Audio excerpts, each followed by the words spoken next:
Yohanes sedang ke Semarang bersama Sudiaka Yohanes Damaskinos.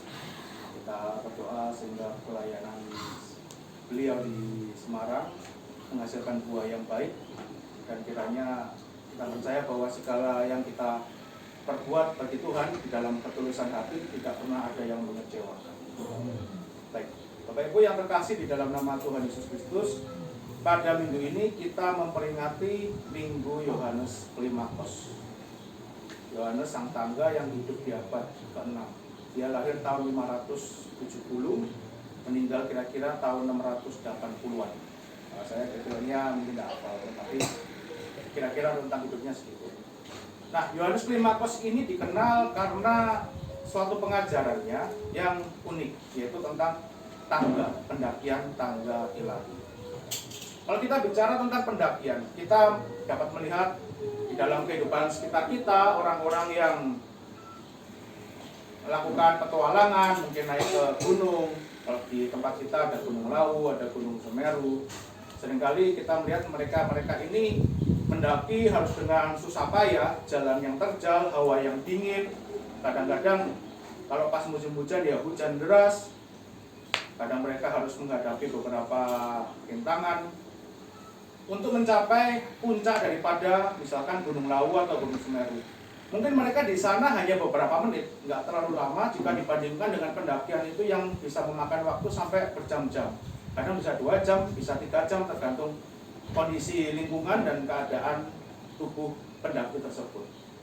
Tetapi ketika mereka mencapai atas, mencapai puncak, dan walau hanya mungkin 3 menit, 5 menit, 10 menit, mereka mendapatkan suatu kesenangan, kenikmatan tersendiri yang seakan-akan 3 jam pendakian itu ya sudah dilewatkan begitu aja, nggak dianggap apa-apa, demi kenikmatan berdiri di atas puncak Gunung Semeru atau Gunung Lawu. Seakan-akan orang itu ketika melihat apa yang ada di bawahnya, wah seakan-akan aku menjadi raja dunia, aku ada di atas dunia, ya walaupun itu hanya sesaat. Nah, apabila orang hanya mendaki 3 jam, melihat puncak Gunung Semeru atau Gunung Lawu hanya 3 menit, 5 menit, lalu turun, bisa mendapatkan suatu kenikmatan dan sukacita. Terlebih bagi kita yang mendaki di dalam pendakian ilahi. Kita belajar di dalam bacaan kita, ada 2 bandingan. Yang pertama adalah murid-murid Yesus, yang kedua adalah Abraham.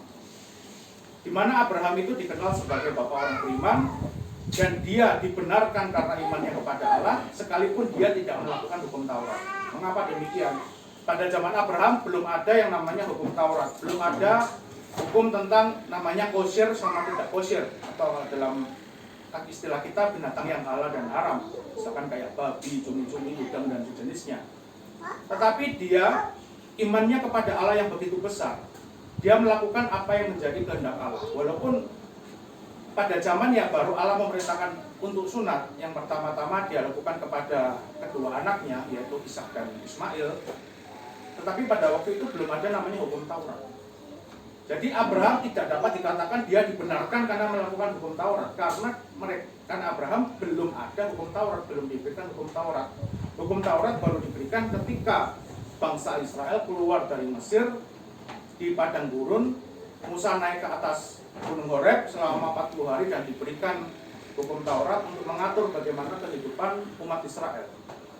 Jadi Abraham itu dipanggil keluar dari negerinya untuk ditujukan kepada suatu tempat yang bahkan dia sendiri nggak tahu. Jadi Abraham itu diperintahkan Allah untuk keluar, dia sendiri nggak tahu harus kemana. Hanya Allah mengatakan, kutunjukkan tempat. Kemudian dijanjikan berkat bahwa melalui dia segala kaum di muka bumi akan mendapat berkat. Jadi kita melihat bahwa Abraham yang tidak mengenal hukum Taurat, tetapi karena iman dan kepercayaannya kepada Allah, dia taat kepada Allah dan dia dibenarkan. Sementara tokoh kedua yaitu murid Yesus sendiri, murid Tuhan. Ketika Tuhan Yesus mengatakan waspadalah kepada rabi orang Farisi dan orang Saduki dan ahli Taurat sejenisnya itu, lalu murid-muridnya itu pada ramai sendiri, wah gara-gara kita nggak punya roti. Jadi seakan-akan mereka itu berbisik-bisik di belakang, karena Yesus nggak ada roti, maka Yesus ngomong waspada terhadap raginya orang Farisi, raginya orang Saduki, raginya orang ahli-ahli Taurat. Padahal bukan begitu. Kita membaca Yesus memberikan peringatan kepada mereka. Bukankah kamu sudah melihat tentang mujizat roti? Di dalam bacaan kita ada dua peristiwa roti. Yang pertama adalah Yesus memecahkan roti dan kemudian tersisa 12 bakul. Yang kedua tersisa 7 bakul. Ada dua kisah tersebut. Nah, barulah mereka mengingat. Jadi kita melihat bahwa mereka yang kadang-kadang disebut sebagai murid-murid Tuhan, melihat karya-karya Tuhan sendiri, hidup bersama-sama dengan Tuhan.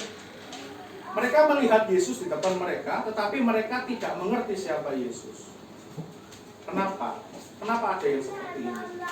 Karena mereka hanya melihat Yesus yang pertama, hanya Yesus sebagai manusia.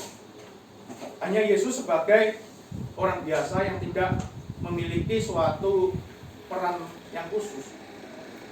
Mereka tidak menyadari bahwa Yesus ini bukan hanya sebatas guru atau rabi pengajar, tetapi dia adalah Mesias. Dan kita melihat bagaimana Petrus pada akhirnya mengakui engkau adalah Mesias. Walaupun di dalam nats yang lain kita melihat ketika Petrus mengatakan engkau Mesias, dalam waktu yang tidak jauh Petrus itu jatuh kepada pencobaan dan Yesus memperingatkan dia. Nah, dari dua tokoh atau dua peristiwa yang dapat kita baca di dalam bacaan kita melihat yang satu, dia tidak mengenal Allah. Maksudnya Abraham. Abraham tidak pernah melihat Allah, tetapi dia bisa mengenal Allah. Dia mengenal Allah bukan dari mata jasmaninya. Dia mengenal Allah dari kedalaman hati nurani. Dia bisa taat kepada Allah, tetapi yang satu melihat Yesus di depan matanya sendiri, tetapi tetap tidak bisa mengenal dia. Itu menjadi suatu peringatan yang sangat perlu bagi kita untuk memeriksa diri kita sendiri. Para rasul hidup bersama dengan Tuhan, murid Yesus hidup bersama dengan Yesus. Tetapi sampai waktu itu mereka dalam keadaan yang tidak tahu siapa gurunya, siapa tuannya. Biarlah menjadi pelajaran bagi kita di dalam Minggu Yohanes 5 ini, bahwa iman itu bukan hanya sekali berhenti yang penting saya percaya Yesus, titik. Karena banyak orang hanya menganggap bahwa yang penting saya percaya Yesus, saya setuju rumusan dogmatis tentang Yesus, Yesus Mesias, Yesus anak Allah, Yesus juru selamat, selesai lalu merasa itu diselamatkan.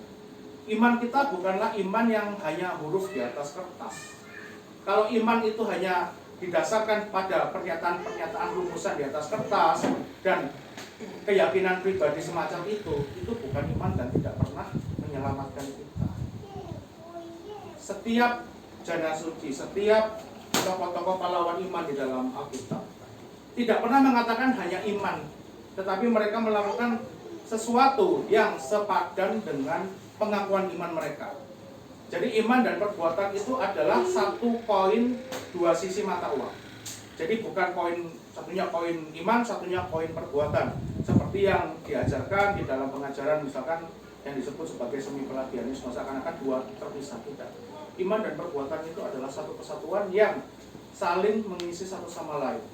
Iman itu menjadi hidup di dalam perbuatan, dan perbuatan itu dilandaskan oleh iman.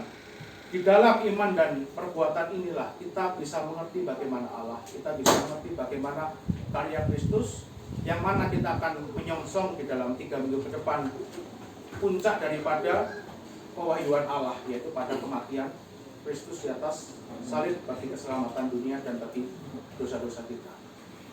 Jadi di saat minggu ini kita belajar bagaimana kita mendaki kedalaman iman kita.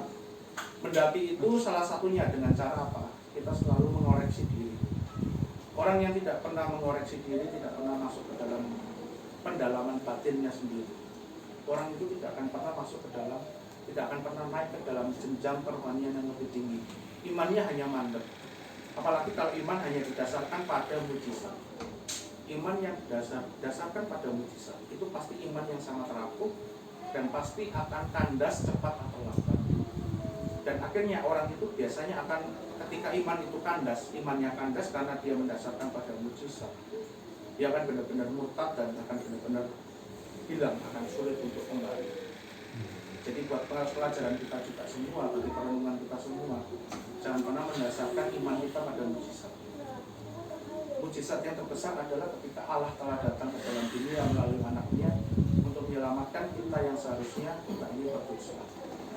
Pemberitaan para rasul, pemberitaan gereja sepanjang zaman, termasuk pengalaman rohani yang dialami oleh Yohanes Sang Tangga atau Yohanes Klimakos ini, semua berpusat kepada pribadi Kristus, karya Kristus, karya keselamatan yang hidup di dalam sejarah keselamatan, bukan pengajaran yang lain.